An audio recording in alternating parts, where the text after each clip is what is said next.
I'm just sitting here and we got a shipment in of some more real assets, and that is indeed silver.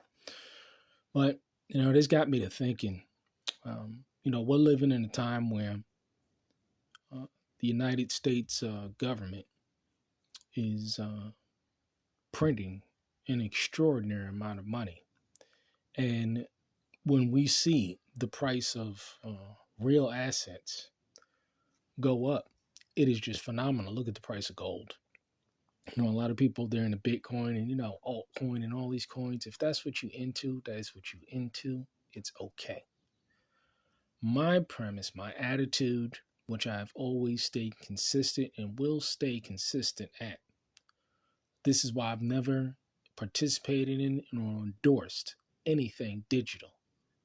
And I remember when Bitcoin was like a penny and 5 cents and 10 cents, and people were trying to send me Bitcoin. I was like, nah, that's not my thing. Listen, uh, you got to be into real assets. Chris Dwayne from Truth Never Told. And I, this is where I get this statement from: real assets, real skills, real friends. Because see, when you have real assets, it shields you from the excessive money printing that's taking place. I've said over and over again, I'm not sitting here worried about inflation. I'm really not, because I understand how to handle money. I don't care about what the price of gas is. I don't care about what the price of food is. I don't care about what the price of ammo is. I don't care about because I invest in real assets. And when you got to understand, people don't look at silver as an asset, just like they don't look at this as an asset. I probably may have purchased these rounds uh, over 10 years ago. I shit you not, over 10 years ago. And the value of these assets have gone up. This is a 300 Winchester. Um, Let me tell you,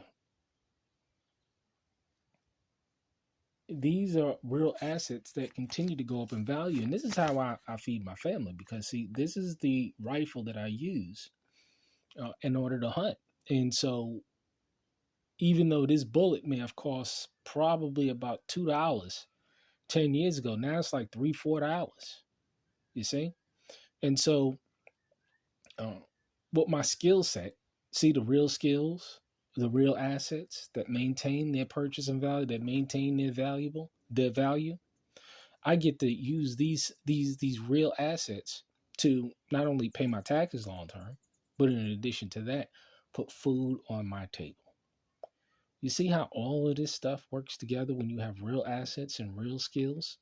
You don't have to worry about inflation or hyperinflation, because you can produce for yourself. For every shepherd is an abomination unto the Egyptians. Why? Why does it say that? Because we know how to hunt. We know how to grow our own food. We know how to raise our own cattle. You see? We're shepherds, real life shepherds. And so, therefore, when you listen to sound wisdom, I tell you, man, that book is full of it. And when you understand uh, that you are ultimately responsible for you and your family, and that you can work indefinitely in a group of others to provide those real assets, those real skills, and that thereby uh, cultivating the real friendships that's necessary. So just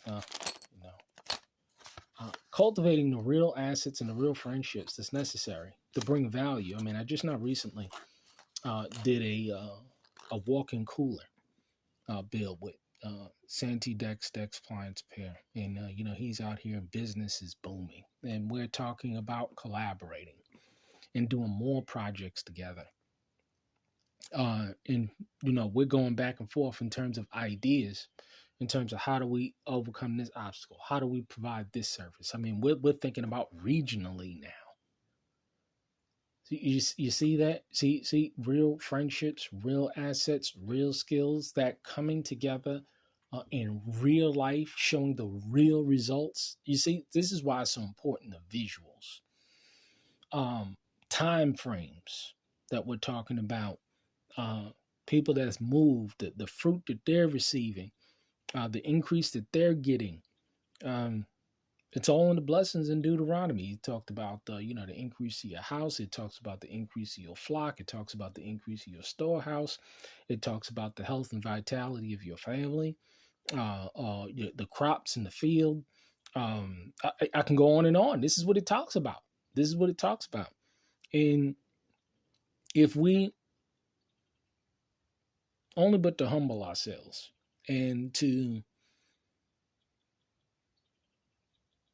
really be willing to roll up our sleeves and get the physical work done, because we live just in a scam environment today where everybody's trying to hustle. I even saw something that was just real despicable yesterday. Folks using GoFundMe, death is a hustle, trying to hustle money out of people, and it's just sad.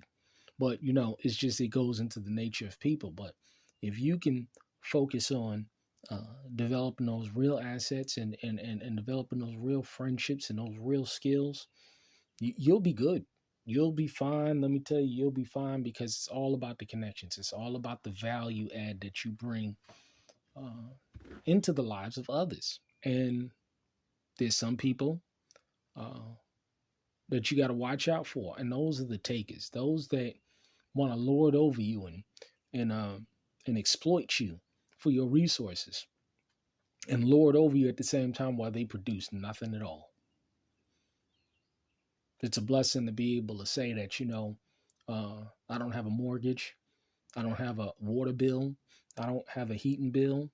I don't have car notes. My cars are paid for. The insurance, full insurance on it, all paid for.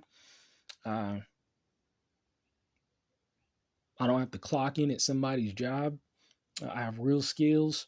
I can hunt. I'm proficient at hunting. I'm proficient at uh, growing food, and I can show these things. I can show them all. I can show every single bit of it. I can back up everything that I say. Now, it's amazing how all these detractors out here and all these people that claim that they're anointed, but they got no fruit. They can't show nothing that they can do. All they have is words. And see, this is why it's so important to focus on fruit, because people got words all day. They got words all day. But when you look at the mannerism of their lifestyle, it'll tell you everything that you need to know. Hopefully I was able to say something that encourage you folks out there, because at the end of the day, it's a heavy thing to expose wickedness. But the idea is that we must be of the solution. I firmly believe that I'm actively and openly implementing the solutions that our people need, in terms of collaboration, in terms of self-sufficiency, and in terms of uplifting one another, and being doers and helpers one unto another. I mean, that's the point, right? That's the point.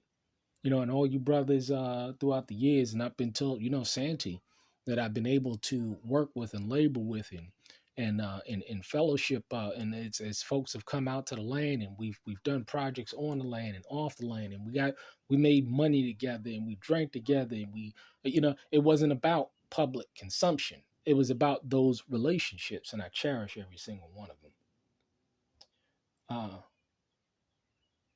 This is how we can do it. We can definitely be examples,